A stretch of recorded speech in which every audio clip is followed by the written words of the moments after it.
तो hello students, welcome to my channel.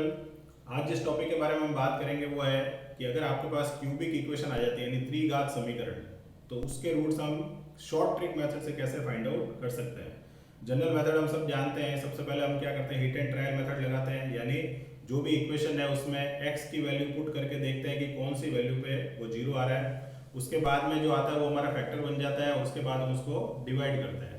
तो पहला काम यहाँ पर भी कॉमन रहेगा, यानी पहला रूट तो हमें आइडेंटिफिकेशन से हिट एंड ट्रायल मेथड से ही निकालना पड़ेगा, वैल्यू पुट करके चेक करके कि कौन सी वैल्यू पे वो जीरो आ रहा है। सेकंड मेथड जो होगा यानी अगला पार्ट वो हमारा थोड़ा शॉर्ट होगा। तो ये बेसिकली आपके कंपटीशन एग्जाम में रूट्स फाइंड आउट करने में हेल्प कर सकता है। और जनरल जो क्वेश्चन आते हैं हमारे, जैसे कंट्रोल सिस्टम सब्जेक्ट हुआ या फिर एजिम्पटोट निकालते हैं मैथमेटिक्स में, तो वहाँ पर भी हमारे जनरली क्यूबिक इक्वेशन यानी त्रिघात समीकरण पूछे जाते हैं, तो वहाँ पर भी हम इसको यूज कर सकते हैं। तो वीडियो स्टार्ट करने से पहले अगर आप इस चैनल पर नए हैं तो चैनल को सब्सक्राइब करें, और अगर वीडियो पसंद आता है तो उसको लाइक करें। तो स्टार्ट करते हैं हमारा आज का टॉपिक, जो कि है क्यूबिक इक्वेशन सॉल्यूशन, यानी त्रिघात समीकरण। ठीक है, उसका हल। तो त्रिघात समीकरण के हल के लिए यहां पर जो अपन बात करेंगे वो थोड़ा शॉर्ट ट्रिक मेथड की बात करेंगे। द्विघात समीकरण यानी क्वाड्रेटिक इक्वेशन से रिलेटेड हमारा एक डेडिकेटेड वीडियो है, जो कि एक शॉर्ट ट्रिक मेथड से वहां पर हम द्विघात समीकरण यानी क्वाड्रेटिक इक्वेशन के रूट्स फाइंड आउट कर सकते हैं। उसका लिंक आपको यहाँ फ्लैश हो रहा है, तो उसको वीडियो को भी आप जाके देख सकते हैं, क्योंकि यहाँ पर भी वो वीडियो यानी वो जो ट्रिक है वो काम में आएगी। ठीक है, तो स्टार्ट करते हैं। हमारा जैसे क्वेश्चन आ गया 3x cube minus 2x square minus 11x plus 10 equal to 0। 3x cube minus 2x square minus 11x plus 10 equal to 0। तो जैसे हमारे पावर 3 है, तो उसके बाद में हम नेक्स्ट पार्ट क्या करते हैं, हिट एंड ट्रायल मेथड लगाते हैं। यानी हम सबसे पहले चेक करेंगे कि जैसे x की जगह 1 रखा हमने, 1 रखने पे क्या आएगा, 3 माइनस 2 माइनस 11 प्लस 10, यानी कितना हुआ 13, और ये कितना हो गया 13। इसका मतलब वैल्यू 0 हो रही है हमारी।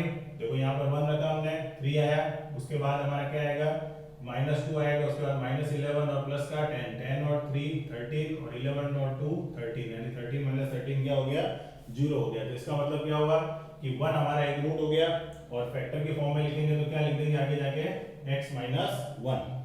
अब बात करते हैं कि नेक्स्ट दो रूट कौन से होंगे। तो ये जो 1 आया है उसको हम यहाँ लिख देंगे। उसके बाद हमारे जो फैक्टर आए, जैसे 3 है, माइनस 2 है, माइनस 11 है और 10 है, हमें यहाँ पर लिखना है। ठीक है, 1 जो भी रूट आता है, 1 आता है अगर प्लस का तो प्लस लिखना है, माइनस आता है तो माइनस का लिखना है।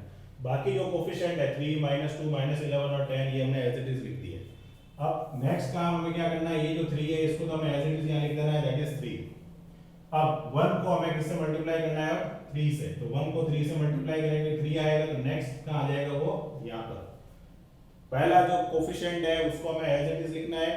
वो जो रिजल्ट आता है उसको, ये जो टर्म आई थी जिसके ऊपर इक्वेशन सेटिस्फाई हुई थी, उसको मल्टीप्लाई करके कहाँ लिख देना है, यहाँ पर। उसके बाद में इन दोनों को सॉल्व करना है, क्या आएगा 1। 1 को फिर 1 से मल्टीप्लाई किया तो क्या आएगा, 1 आएगा, तो 1 को कहाँ लिख दिया, यहाँ पर। क्या बचा, माइनस 10। 1 को माइनस 10 से मल्टीप्लाई किया तो क्या आएगा, माइनस 10। ठीक है, तो एक बार 1 को इससे मल्टीप्लाई करना है, एक बार 1 को इससे मल्टीप्लाई करना है, एक बार 1 को इससे मल्टीप्लाई करना है। तो हम देखेंगे कि यहाँ पर हमेशा ये टर्म, अगर हमारा रूट सही है तो वो टर्म क्या हो जाएगी, 0 हो जाएगी। इसका मतलब एक टर्म यहाँ से एलिमिनेट हो चुकी है। तो अब ये क्वाड्रेटिक सॉरी ये क्यूबिक इक्वेशन नहीं रही है, यानी त्रिघात नहीं, अभी क्या बनती है, द्विघात। तो हमारा कोफिशिएंट क्या है, 3 1 और माइनस 10। तो 3 1 और माइनस 10 को हम कैसे लिखेंगे, 3x square plus x minus 10 equal to 0। ये हमारा पार्ट हो गया। अब ये हमारा क्या आ गया, क्वाड्रेटिक इक्वेशन। क्वाड्रेटिक इक्वेशन के हमने पहले भी डिस्कस कर चुके हैं, जो कि हमारा वीडियो भी है, जिसके अंदर हमने इस तरह से बताया था, plus plus minus plus minus minus और प्लस माइनस, जो हमारे क्वाड्रेंट होते हैं उसके हिसाब से। तो अगर प्लस प्लस आता है तो दोनों रूट क्या होंगे, नेगेटिव होंगे। माइनस प्लस आता है तो दोनों रूट क्या होंगे, पॉजिटिव होंगे। माइनस माइनस आता है तो एक रूट प्लस माइनस, और यहाँ पर भी प्लस माइनस, यहाँ पर प्लस डोमिनेंट होगा, यहाँ पर माइनस डोमिनेंट होगा। तो यहाँ पर अगर हम देखते हैं तो ये प्लस माइनस का केस है, यानी ये जो वैल्यू प्लस है और ये वैल्यू क्या है, माइनस है। इसका मतलब क्या हुआ कि जो दो रूट आएंगे उसमें नेगेटिव वैल्यू के जो बड़ी वैल्यू आएगी उसके आगे हमें साइन लगाना है। तो पहले हम देखते हैं 10 इंटू 3 क्या आना चाहिए 30 यहाँ पर 6 इंटू 5 से आ सकता है। तो हमारे दो रूट कौन से हो सकते हैं 6 और 5। 6 और 5 में क्या करेंगे, अब x स्क्वायर का कोफिशिएंट 1 नहीं है, क्या है 3 है। तो जो भी हमारा पार्ट है यहाँ पर उनको दोनों को 3 से क्या कर देना है डिवाइड कर देना है। तो क्या आया ये 2 और ये क्या आया 5/3 आया। तो इसका मतलब दो वैल्यू आ गई। अब रूल के हिसाब से जो वैल्यू बड़ी है उसके आगे क्या साइन लगाना है माइनस। तो हमारे रूट क्या हो गए 1 - 2 और 5/3 ये हमारे रूट आ गए। ठीक है, नेक्स्ट क्वेश्चन देखते हैं इसी तरह का। जैसा हमारे पास क्वेश्चन आ गया 3x³ + 2x² -25x और -24 equal to 0। 3x³ + 2x² -25x -24 equal to 0। तो अब हम वैल्यू पुट करके देखते हैं। तो x बराबर अगर 1 पुट करते हैं तो 3 + 2 -25 -24 तो 5 और ये अगर नहीं 0 दिख ही रहा है। तो x इक्वल टू अगर 2 पुट करते हैं तो 2 8 हो गया, 8 × 3 24, 2 का स्क्वायर क्या हो गया 4, 4 × 2 8 अभी भी नहीं होगा क्योंकि ये दोनों नेगेटिव बड़े हैं। x इक्वल टू अगर 3 रखते हैं तो 3 का क्यूब कितना हो गया 27, 27 × 3 कितना हो गया 81, 3 का स्क्वायर कितना हो गया 9, 9 × 2 कितना हो गया 18, 25 × 3 कितना हो गया 75 -24 तो 99 - 99 कितना हो गया 0। यानी x इक्वल टू 3 हमारा क्या आ गया रूट आ गया। तो हम क्या करेंगे यहाँ 3 लिखेंगे।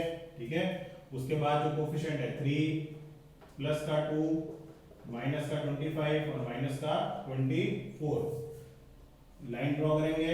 इस 3 को एज इट इज लिख देंगे। अब 3 को 3 से मल्टीप्लाई करेंगे कितना आएगा 9, 9 और 2 कितना हो गया 11। अब 3 को 11 से मल्टीप्लाई करेंगे कितना आएगा 33, 33 माइनस 25 कितना होगा 8। अब 3 को 8 से मल्टीप्लाई करेंगे कितना आएगा 24। तो ये दोनों आपस में क्या हो गए 0। तो इसका मतलब इक्वेशन क्या होती है हमारी quadratic 3x² 11x + 8 equal to 0।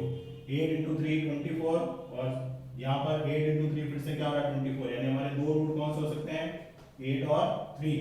8 और 3 यहाँ पर कोफिशिएंट क्या है 3 है, 1 नहीं। अगर 1 होता तो ऑब्वियसली डिवाइड मतलब नहीं निकलता। 3 से क्या कर देना दोनों रूट को डिवाइड। तो हमारे एग्जैक्ट रूट क्या आएंगे 8/3 और 1।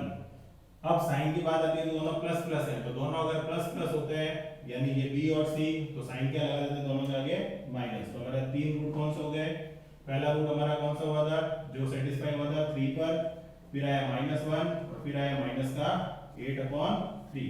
तो इस तरह से हम कोई भी अगर क्यूबिक इक्वेशन हो उसके डायरेक्ट रूट फाइंड आउट कर सकते हैं with short method. First part हमारा रहेगा हिट एंड ट्रायल, यानी ऐसी x की वैल्यू पुट करनी है जिससे वो रिजल्ट क्या आ जाए 0। वो जो रिजल्ट आता है वो हमें यहाँ लिख देना है और जो इक्वेशन है उसके कोफिशिएंट यहाँ लिख देना है। फर्स्ट टर्म हमेशा एज इट इज आएगी यहाँ पर। ठीक है, स्टार्ट करना है जो रिजल्ट आता है उससे। तो जो रिजल्ट आता है जो फर्स्ट टर्म हमने लिखी है उसको इससे मल्टीप्लाई करके जो रिजल्ट आता है वो यहाँ लिखना है। दोनों को सॉल्व करना है, जो रिजल्ट आता है फिर से मल्टीप्लाई करके आगे लिखना है, फिर दोनों को सॉल्व करना है आगे लिखना है। तो उससे क्या होगा यहाँ पर सेम टर्म अगर नहीं बन रही मान लो तो इसका मतलब हमारे कोई मिस्टेक हो गई है। दोनों सेम टर्म बन जाते दोनों एलिमिनेट। जो एलिमिनेट होने के बाद में जो इक्वेशन बचती है उसके कोफिशिएंट ये होंगे और वो इक्वेशन होगी क्वाड्रेटिक। और क्वाड्रेटिक का हमने ऑलरेडी वीडियो बना रखा है जिसमें आप देख सकते हैं कि कैसे उस रूट्स को फाइंड आउट कर सकते हैं with the help of quadrant method, जिसके अंदर इन दोनों के साइन के हिसाब से हम साइन को डिफाइन कर सकते हैं। तो क्वाड्रेटिक रूट में पहले इन दोनों को मल्टीप्लाई करते हैं। ठीक है, उसके बाद में इस तरह का पैटर्न बनाना होता है जैसे 10 × 3 30 आना चाहिए। तो 6 और 5 को मल्टीप्लाई करेंगे तो 30 आएगा और दोनों को अगर माइनस करेंगे तो 1 आएगा जो कि यहाँ आ रहा है। दोनों को लिख देंगे। उसके बाद अगर x² का कोफिशिएंट अदर देन 1 है जैसा कि यहाँ पर 3 है तो दोनों को उससे डिवाइड कर देंगे और लास्ट में साइन की बात आएगी तो साइन को हम क्वाड्रेंट के हिसाब से सेट कर देंगे। तो इस तरीके से जो प्रीवियस वीडियो क्वाड्रेटिक और ये जो क्यूबिक है दोनों इंटरलिंक्ड है और इजीली आप कोई भी क्वाड्रेटिक इक्वेशन हो या कोई भी क्यूबिक इक्वेशन हो उसके रूट्स आप यहाँ से फाइंड आउट कर सकते हैं। Thank you very much.